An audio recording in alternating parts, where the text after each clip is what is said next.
Diamond Bee Farm coming at you with another video. Hi everybody. So just a real quick little update, life update I guess you could say. Do you know what TikTok is? I know, like, are you living under a rock?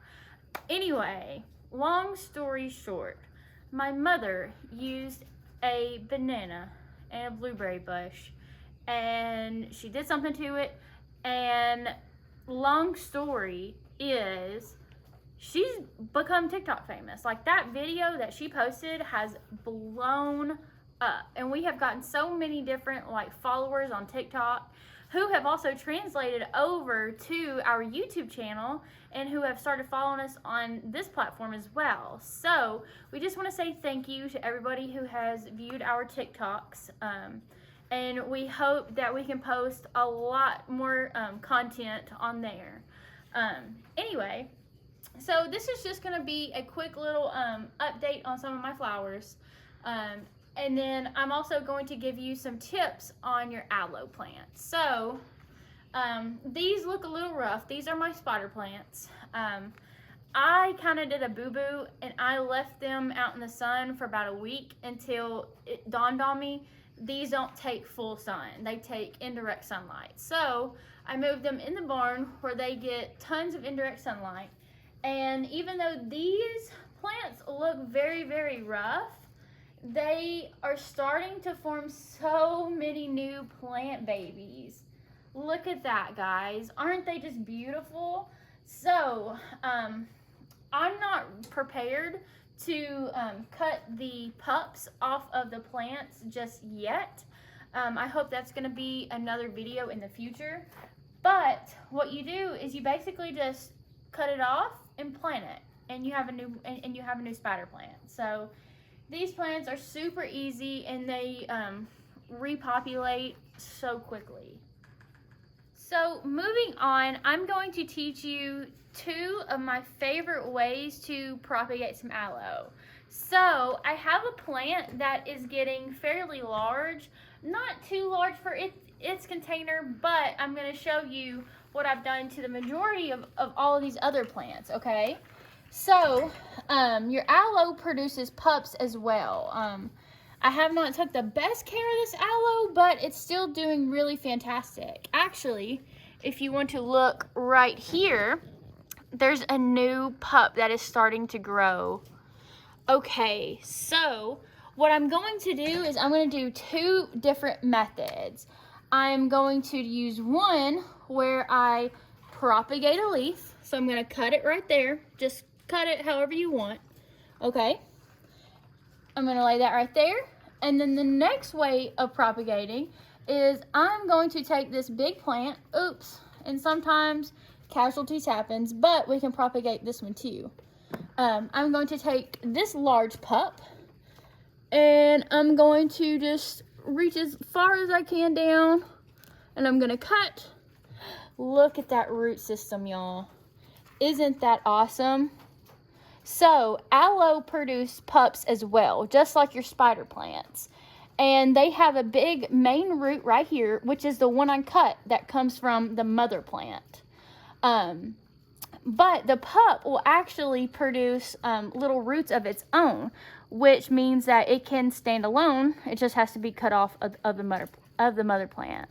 So, I'm going to get rid of some of these wilting leaves and just kind of make it look appealing. Just going to trim it right there and right here. All right. So, now then, what I'm going to do is I have containers with other cuttings as well, and that's what I'm going to do. Actually, with these, I'm going to let them, well, you can do those two different ways. So actually, I'm teaching you three different ways. You can let the end kind of callus over, which callusing means just like getting dry. So you can just leave it for about maybe 3 to 5 days, and just let that end kind of harden up, and you can just plant it. But what I'm going to do for this video, instead of having to wait 3 to 5 days, is I'm just going to plant them. So I'm going to use this to do my cuttings. guess I can put this one down. All right, I'm just going to stick them in the soil, just like that. Yep. So, aloe, oh, that one's not staying. Let me use this rock to kind of help it stay. All right, so aloe is super beneficial. I mean, there are numbers of different like remedies you can use to heal different ailments. The most common for aloe is, of course, sunburn. And I'm giving swim lessons right now full time in the summer. And so aloe, as you can see, is my best friend. So this one, we are going to, actually I'm going to snap this right here off. And then we're going to plant it. You're just going to plant it just like you would plant any other plant because it has roots. So I'm just going to, I set this one on the ground because I need multiple hands. I'm just going to make a little center of my soil. Hello, she thinks I have food. My little helper. I'm just going to dig down. And then I'm going to put all the roots down in there. It has a nice moist soil. And I'm just going to plant it. Just like that. Because I know that this one is going to absolutely thrive. And another little tip that I actually learned from YouTube is if your aloe that you plant is not standing up by itself because like the roots haven't like grabbed on to anything, you can use rocks to help stand it up. Or I used to have just a random pole just stuck down like you would do a tomato plant. So that's something quick and easy y'all can do, and aloe is super beneficial. Anyway, moving on. So just like the snake plant, I like to give all of my aloe indirect sunlight, meaning they're not in the sun like most variety of aloe. So say like in like Arizona or like really hot climates, they like full sun. But the aloe that you commonly see here likes indirect sunlight. So again, I have them here in the barn where we have a large door that's open and it gets indirect sunlight. And then water. Water has been a challenge for me because your aloe can get a little temperamental, but I like how the plants will tell you whenever something's wrong, so to speak. So whenever they are getting too much water, they'll actually turn a brown color. And then whenever they're out in the sun, they'll turn a brown color. So that means, hey, I need help, change something. So what I like to do is I just like to water them. And then whenever I see their little stems kind of curling a little bit, that's telling me, hey, they probably need to be watered again. And then you can also look at the soil. I like to kind of dig down a little bit in the soil, maybe like an inch, just to see, hey, is it wet? Because if it's wet, that means I need to hold off and dry. A lot of soils will kind of look super dry on top, but down below the surface, it can be super saturated.